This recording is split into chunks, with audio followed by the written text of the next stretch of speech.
প্রথমেই type tool select করে কিছু একটা লিখলাম। এরপর টেক্সট লেয়ারটিকে স্মার্ট অবজেক্টে কনভার্ট করলাম।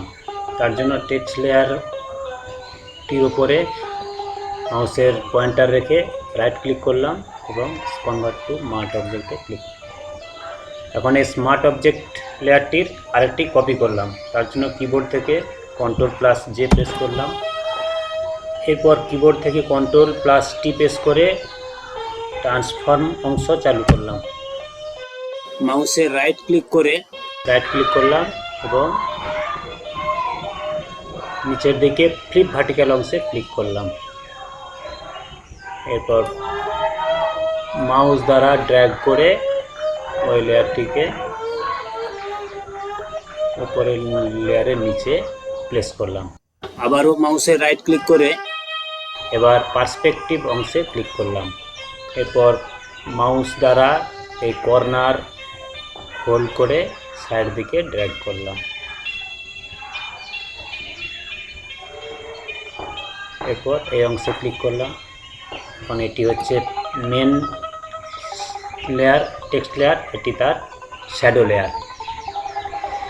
এরপর অ্যাড লেয়ার মাস্ক অপশনে ক্লিক করে একটি লেয়ার মাস্ক অ্যাড করলাম। এরপর গ্রেডিয়েন্ট টুল সিলেক্ট করে উপর থেকে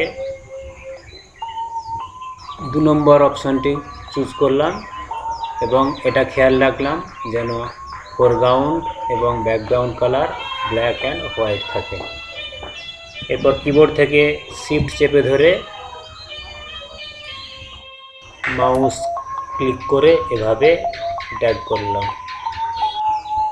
এরপর এই লেয়ারটি পুরোটি সিলেক্ট করে ফিল্টার অপশনে গেলাম।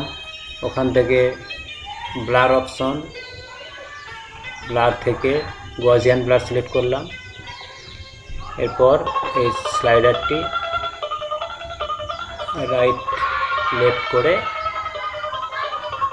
আমি 6.8 রেডিয়াস ভ্যালু ঠিক করলাম। ওকে করলাম। এখন টেক্সট লেয়ারের একটি শ্যাডো লেয়ার এখানে তৈরি হয়ে গেছে।